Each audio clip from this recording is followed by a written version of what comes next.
Hello and welcome to another edition of Google Hangouts with the National Crowdfunding Association of Canada. Here at the NCFA, we work with industry groups and businesses and other advisors to provide some good education and content about crowdfunding for Canada. My name is Gabe Nasser. I'm an intern here, and today we've got a great discussion. We've got a good panel today. We're talking about equity crowdfunding for real estate. And we have Tim McKillican from Open Avenue, which is a equity crowdfunding for real estate portal.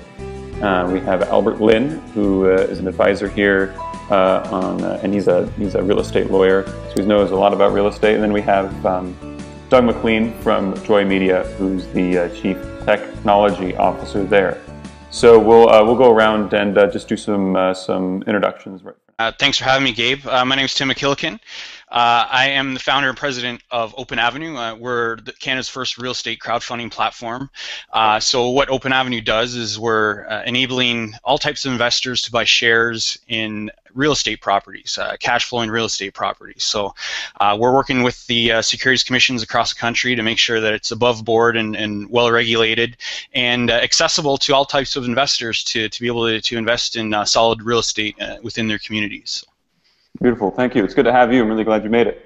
And then we have Albert Lin. Hi, Gabe. Thank you for having me. My name is Albert Lin. I've recently been called to the Ontario Bar, and I will be joining McCarthy Tetro as an associate. And my practice areas include commercial lending, mortgage financing, and purchase and sales of commercial real estate. Again, thank you for having me. Good to have you, Albert. And we have Doug. Hi, Gabe. My name is Doug McLean. I'm the CTO for Joi Media. We are a white label crowdfunding or equity crowdfunding platform provider. We work with groups all over the world, including Canada, United States, Europe, Africa. We work with them to understand the legal issues that they're facing, and we've taken some look at the Canadian issues as well.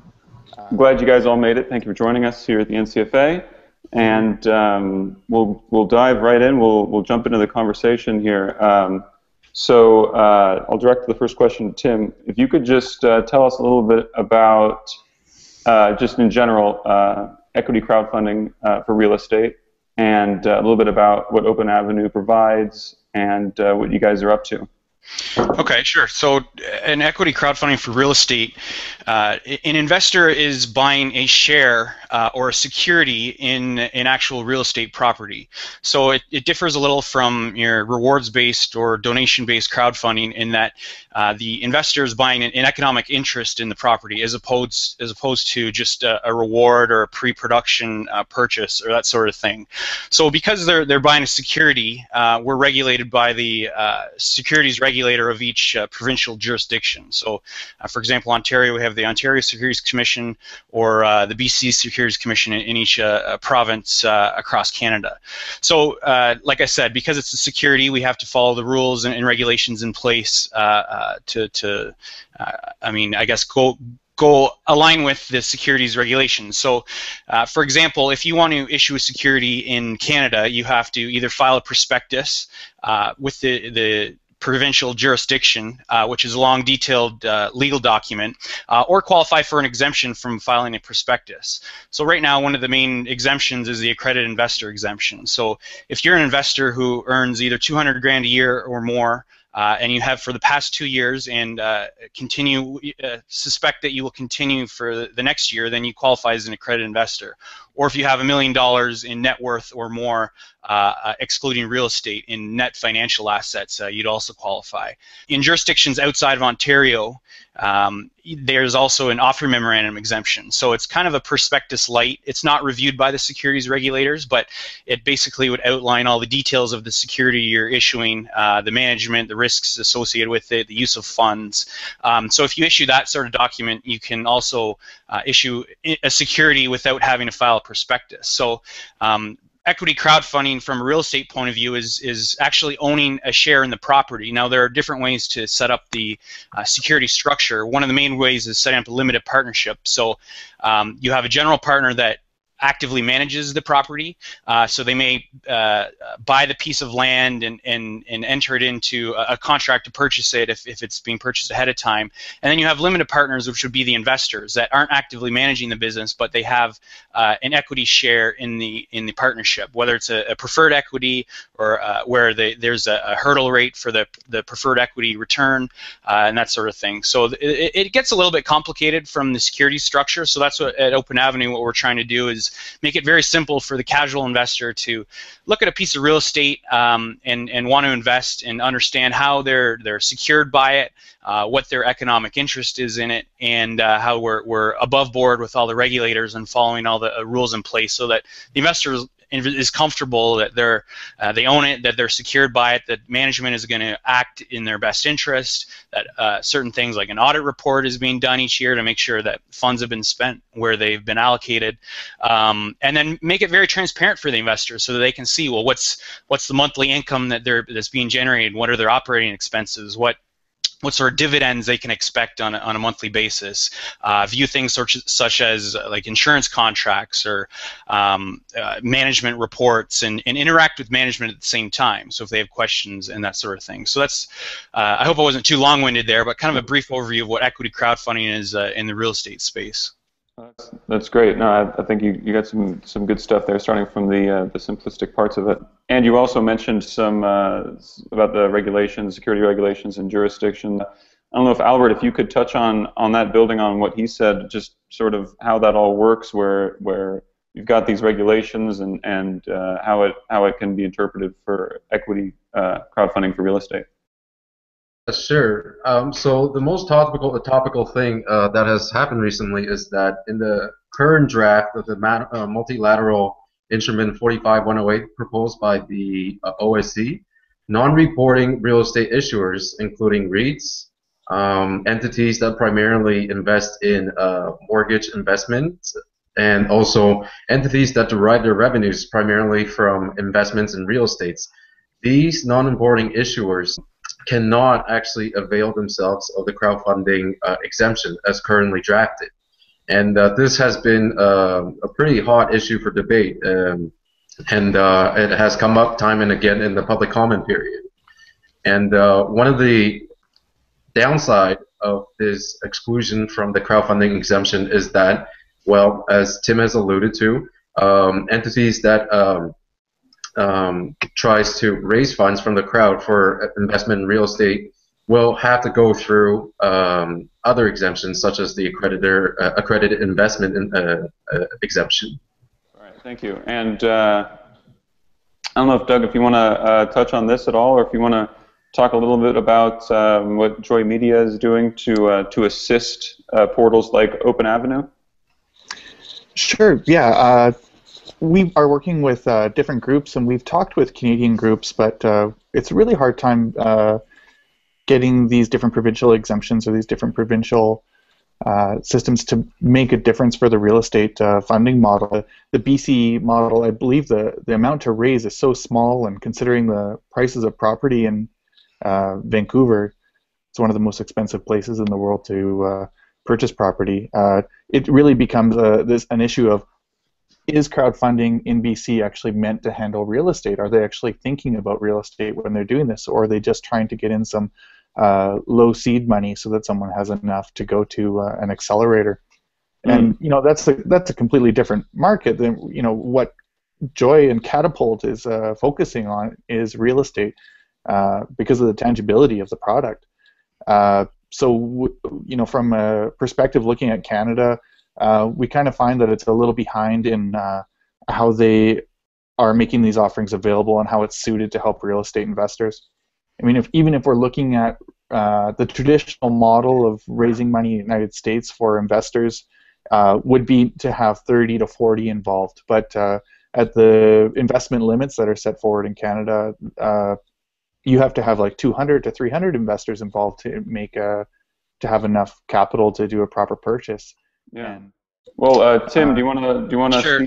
speak to that a little bit? I guess in my discussions with Leslie at the BCSC, I doubt they really believe that the startup crowdfunding exemption that they're considering would be used in a real estate sense. I think they're more looking at continuing to use the offer memorandum exemption on a real estate scale, so that investors aren't capped.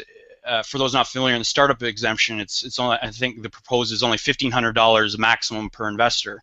So, and as well, we all know real estate's a fairly capital-intensive asset class. So, it's going to be tough to raise in $1,500 increments enough capital to pursue most reasonably sized real estate projects. So the BCSC is probably looking at more the offer memorandum exemption to raise capital from a real estate perspective, where it must be the capital has to be raised through an exempt market dealer. They have to put out a full offer memorandum outlining the use of funds, the risks involved. So it's a little more involved and a little bit more regulated compared to the startup exemption, where the portals don't need to be registered, but because they're not registered and regulated, they're only capped at $1,500. So I think they're mostly looking at the offer memorandum exemption and the accredited investor exemption out in BC, and similarly in Ontario they're looking at the crowdfunding exemption, but again that only has a 25, as it's proposed now, only $2,500 cap per investor. So like I said, it makes it tough to raise enough capital for a lot of real estate projects with that cap. So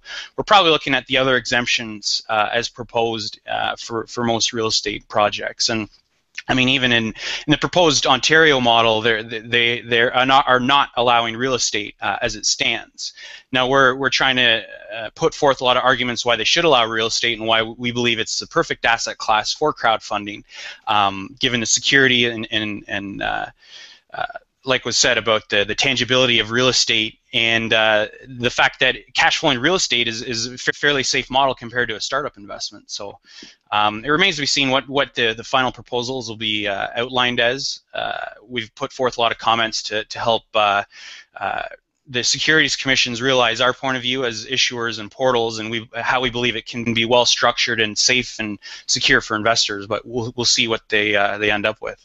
Yeah. Albert, what do you think about this? I completely agree with Tim. Tim makes some very many good points. And I think one thing that's worth stressing is that real estate investment as a class of investment can have significant security for the investors, in the sense that investors can have direct ownership of the real estate, the assets, and it can be structured in a way so that investors can have direct ownership of the real estate. Yeah. So Tim, what does that mean for an investor if I'm going to use my funds to crowdfund a property and I own part of it? How does that work? Albert made a good point about the security in investors owning direct title to the asset. So in a limited partnership structure, the limited partnership itself would own title to the asset. So as a limited partner unit holder or investor, you'd have direct title to the asset. So if potentially things went wrong, it's not like the management can just run away to the Bahamas with all your money.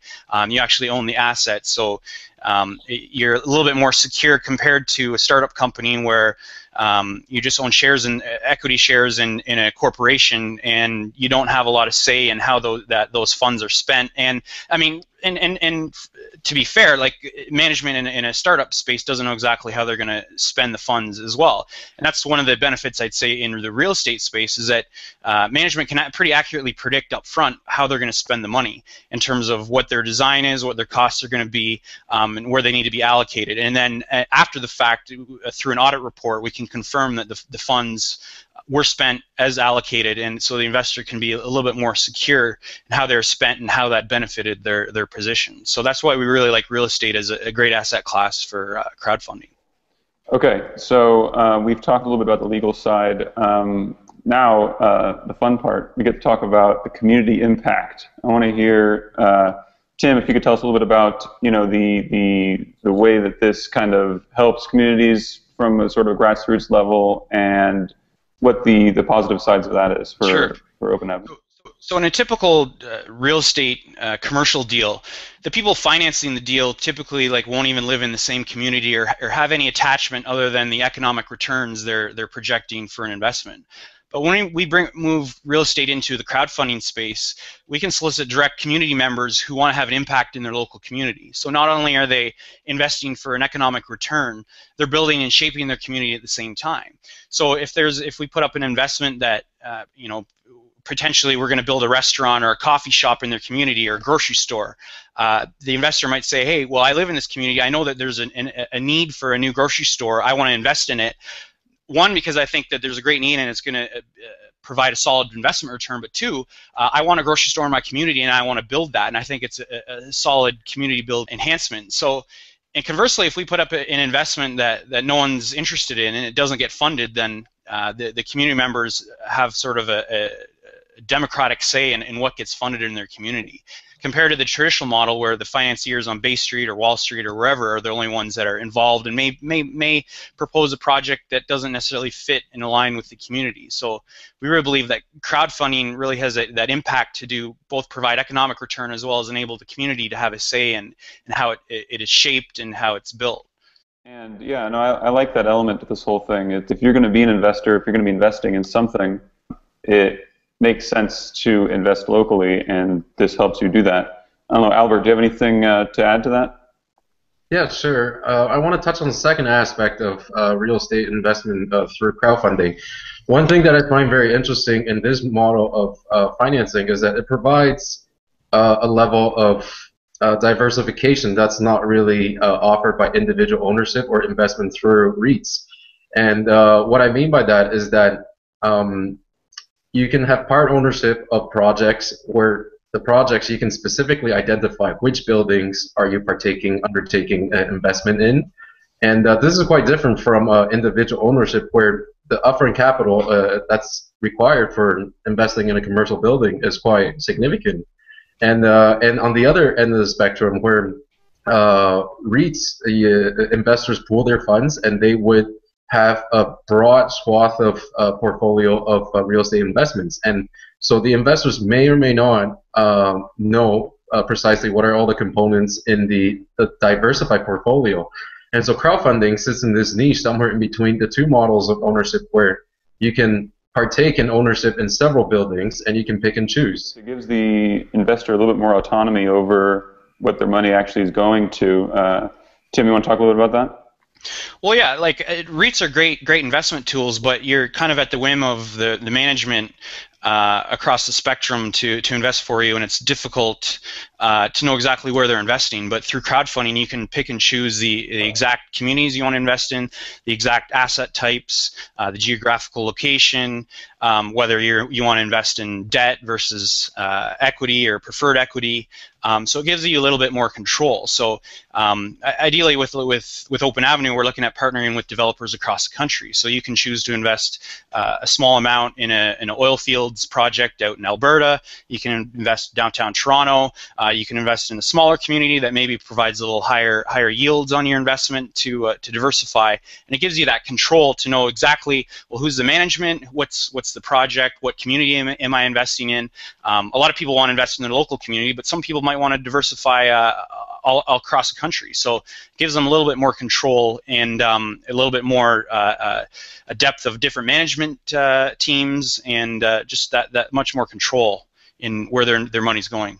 All right, Doug, you want to talk a little bit about what Joi Media does to provide portals better ability to present these investors with this control over their portfolios?